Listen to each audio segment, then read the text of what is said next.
Assalamualaikum warahmatullahi wabarakatuh. Bagaimana kabarnya anak-anak?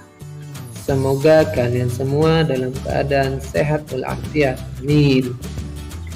Hari ini kita akan belajar pendidikan agama Islam dan budi pekerti di kelas 6 tentang ayo membayar zakat. Namun sebelum kita membahas pembelajaran kita hari ini, kita berdoa terlebih dahulu.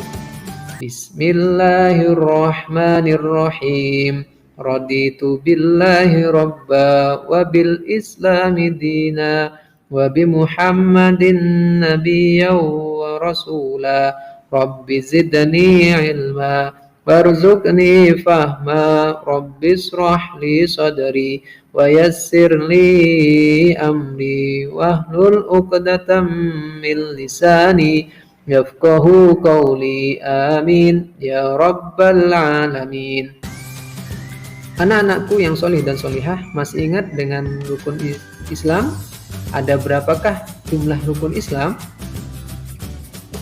Ya, rukun Islam berjumlah 5. Yang pertama membaca syahadat, yang kedua melaksanakan sholat, yang ketiga menunaikan zakat, yang keempat puasa di bulan Ramadan, yang kelima berhaji bagi yang mampu. Nah, pada pembelajaran kita kali ini kita akan membahas rukun Islam yang ketiga, yakni tentang zakat. Nah, kalian tahu apa itu zakat? Zakat secara bahasa bermakna menyucikan atau membersihkan. Sedangkan menurut istilah, zakat ialah mengeluarkan sebagian harta tertentu yang wajib dikeluarkan oleh umat Islam untuk diberikan kepada orang yang berhak menerimanya dengan beberapa syarat tertentu sesuai dengan syariat Islam. Hukum berzakat. Mengeluarkan zakat hukumnya wajib bagi umat Islam. Hal ini dijelaskan dalam Al-Quran Surat Al-Baqarah ayat 43 yang berbunyi Bismillahirrahmanirrahim wa aqimus sholata wa atuz zakata warka'u ma'ar raki'in. Artinya, dan dirikanlah sholat, tunaikanlah zakat, dan rukuklah beserta orang-orang yang rukuk.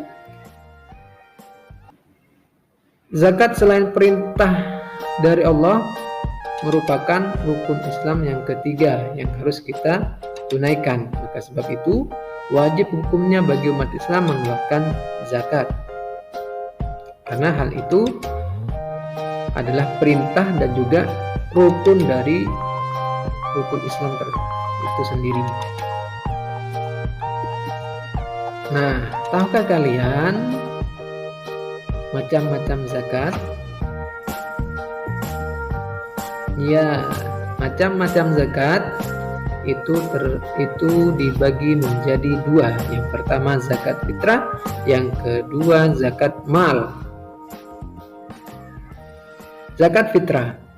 Zakat fitrah disebut juga zakat jiwa atau zakat nafs. Zakat fitrah adalah zakat yang disyariatkan pada bulan Ramadan sebagai pembersih jiwa. Hukum membayar zakat fitrah adalah wajib bagi setiap muslim dan bagi orang yang menjadi tanggungannya. Syarat wajib zakat fitrah. Yang pertama, beragama Islam. Yang kedua, masih hidup saat terbenamnya matahari pada akhir bulan Ramadan dan terbitnya fajar hari raya Idul Fitri. Yang ketiga, adanya kelebihan makanan untuknya dan untuk keluarganya pada hari Idul Fitri. Jadi, kalau orang tersebut tidak mempunyai kelebihan makanan untuknya dan untuk keluarganya pada hari raya Idul Fitri, maka dia tidak berkewajiban mengeluarkan zakat fitrah karena dia tidak mempunyai kelebihan makanan. Dan kelebihan makanan ini menjadi syarat wajib untuk mengeluarkan zakat fitrah. Selanjutnya yakni syarat sah zakat fitrah, yaitu yang pertama, zakat yang dibayar adalah makanan pokok masyarakat setempat. Jadi adalah makanan pokok ya. Jadi makanan pokok yang dikeluarkan seperti apa? Beras, jagung, gandum misalkan. Nah, tetapi melihat di suatu daerah itu sendiri, kalau misalkan Indonesia, maka makanan pokoknya Indonesia itu apa? Yang paling dominan makanan pokok di Indonesia adalah beras. Maka zakat yang harus dikeluarkan itu, zakat fitrah yang harus dikeluarkan itu adalah berupa beras. Nah, syarat sah yang kedua yakni jumlah makanan pokok yang harus dibayar setiap jiwa adalah 3,5 liter atau setara dengan 2, kilogram.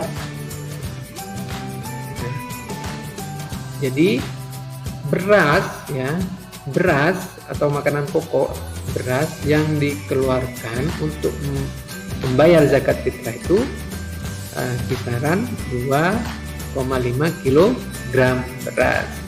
Itu syarat sah yang kedua. Yang ketiga, tidak melewati batas waktu pembayaran zakat. Nah, kapan pembayaran zakat?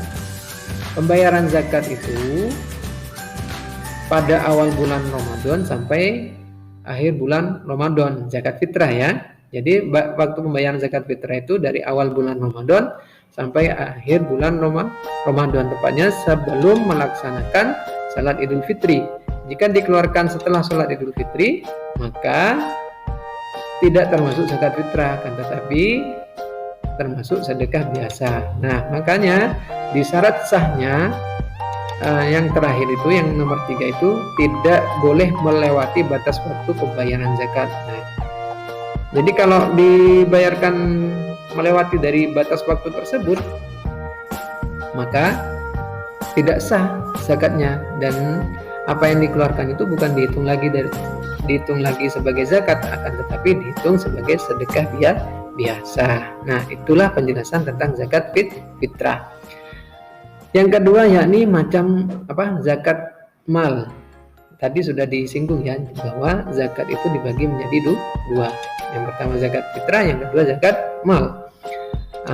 Sekarang pembahasan zakat mal. Zakat mal disebut juga dengan zakat harta, yaitu mengeluarkan sebagian harta kekayaan yang dimilikinya apabila telah mencapai nisab. Nisab itu apa? Jumlah batasan minimal kepemilikan harta tertentu dalam waktu setahun. Nah, waktu setahun ini dikatakan sebagai haul. Haul itu adalah batasan waktu. Coba perhatikan tabel berikut. Jenis harta, nisab, waktu. Nah, waktu ini disebut haul ya, disebut haul.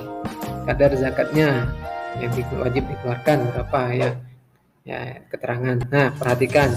Jenis harta yang wajib dikeluarkan, wajib disakati, yaitu emas, perak, perniagaan, hasil pertanian, peternakan seperti sapi, kerbau, kambing, ayam tidak ya, terlalu kecil ya. Jadi yang ada di sini yang wajib disakati. Yang keenam adalah rikas. Jadi semua yang ada di tabel ini wajib disakati. Yang tidak ada yang tidak ada di tabel berarti seperti ayam misalkan, peternakan itu tidak wajib disakati. Jadi intinya semua harta itu yang kita miliki tidak semuanya wajib disakati, tapi ada harta-harta tertentu yang wajib disakati seperti yang ada di tabel tersebut, dengan syarat sudah mencapai nisab dan sudah capai waktunya. Nah, misalkan kita mempunyai emas, emasnya kita mempunyai 1 kilo. Nah, itu kan sudah melebihi dari nisab. Nisabnya emas berapa? 85 gram emas. Nah, waktu kepemilikannya mencapai 1 tahun. Ketika tidak sampai 1 tahun, maka kewajiban zakatnya itu tidak bisa dilaksanakan karena masih belum mencapai 1 tahun. Nah, kalau sudah mencapai 1 tahun baru dia berkewajiban mengeluarkan zakatnya ya. Berapa kadarnya? Kadarnya adalah 2,5% dari berat emasnya itu, emas simpanan. Nah, dengan catatan perhiasan-perhiasan itu ya, seperti emas, perak ya, itu tidak dipakai ya. Artinya apa? Misalkan kita punya emas jumlahnya 1 kilo dipakai semua, maka dia tidak wajib dizakati. Tetapi kalau emasnya yang 1 kilo itu disimpan, maka dia emas itu wajib dizakati karena termasuk harta simpanan. Kalau dipakai tidak wajib dizakati. Nah, makanya perhiasan yang wajib dizakati adalah perhiasan yang disimpan. Nah, bisa dipahami ya. Oke, setelah kita mengetahui jenis harta yang wajib kita zakati, nah sekarang kita belajar tentang syarat wajib zakat mal. Nah, yang pertama, pemilik harta adalah orang Islam. Itu ya. Yang kedua, pemilik harta telah balik dan berakal. Ya, artinya apa? Kalau anak kecil yang mempunyai harta itu dan dia tidak balik, maka dia tidak wajib mengeluarkan zakat malnya karena dia dalam keadaan tidak balik. Karena artinya apa? Dia masih kecil. Dan kalau dia misalkan orangnya ini gila ya, gila intinya, walaupun dia mempunyai harta yang banyak dan mencapai nisabnya, maka dia tidak wajib mengeluarkan zakatnya. Karena apa? Karena dia tidak berakal, dia gila ya. Maka dia tidak wajib. Yang ketiga, harta tersebut termasuk dari jenis harta yang diwajibkan dizakati. Nah, apa saja? Nah, ini kan bisa dilihat ya. Jadi jenis harta yang wajib dizakati: emas, perak, perniagaan, hasil pertanian, peternakan ya, sapi, kerbau, domba, unta itu bisa ya, dan harta rikas. Nah, yang keempat, harta tersebut telah mencapai 1 tahun. Nah, artinya apa? Sudah mencapai haul. Haul itu batasan waktu. Batasan waktunya itu berapa? 1 tahun. Nah, kalau seperti emas, simpanan emas, perak, perniagaan itu adalah 1 tahun. Tetapi kalau pertanian itu pas waktu panen ya. Jadi kalau misalkan 1 tahun 3 kali panen, maka 3 kali berzakat. Dan juga harta rikas ya. Harta rikas sesuai dengan sekarang menemukan ya, sekarang juga yang kita harus menzakati. Nah, jadi perhatikan lagi yang di tabel. Emas, perak, perniagaan itu dalam 1 tahun. Peternakan juga 1 tahun. Kalau hasil pertanian setiap kali panen zakatnya. Kalau rikas, barang temuan atau harta karun ya, kita mendapatkan harta benaman atau harta karun, maka itu setelah kita menemukan kita wajib menzakati. Nah, kadar zakatnya bisa dibaca di situ ya. Oke. Syarat wajib yang terakhir adalah harta tersebut milik sendiri. Ya, jelas. Kalau bukan harta kita, maka kita tidak punya kewajiban untuk menzakati. Tetapi yang mempunyai kewajiban adalah orang yang mempunyai harta tersebut. Nah, setelah kita tahu syarat wajib zakat mal, yang perlu kita tahu adalah siapa sih sebenarnya yang berhak menerima zakat. Nah, artinya apa? Orang yang berhak menerima zakat itu siapa? Mustahiknya itu siapa? Nah, mustahiknya itu 1, orang fakir.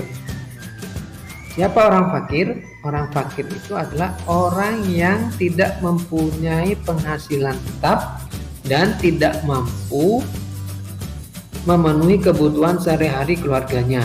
Itu adalah orang fakir. Yang kedua, orang miskin. Orang miskin itu siapa? Orang miskin itu adalah orang yang mempunyai penghasilan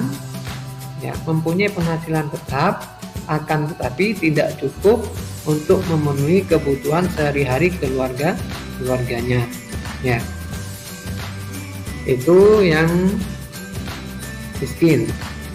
Yang ketiga adalah pengurus zakat atau amil zakat. Ya, jadi amil zakat itu adalah orang yang mengumpulkan zakat ya. Zakatnya orang yang berzakat nanti didistribusikan atau disebarkan kepada orang-orang yang berhak menerima zakat. Ya.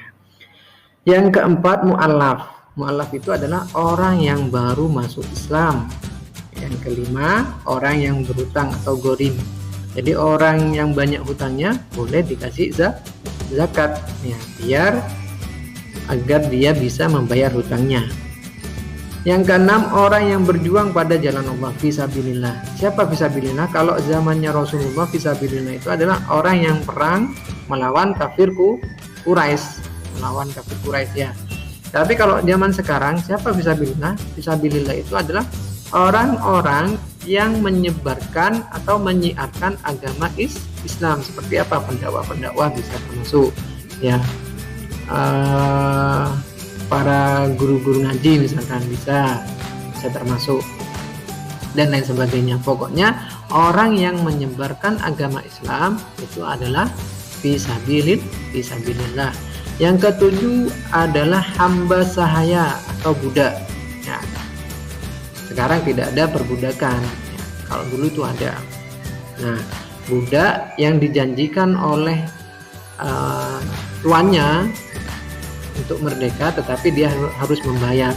Nah, maka budak yang seperti ini dia berhak menerima zakat. Tujuannya apa? Biar dia cepat bisa menebus dirinya untuk menjadi merdeka, sehingga dia titel budaknya itu terhapus.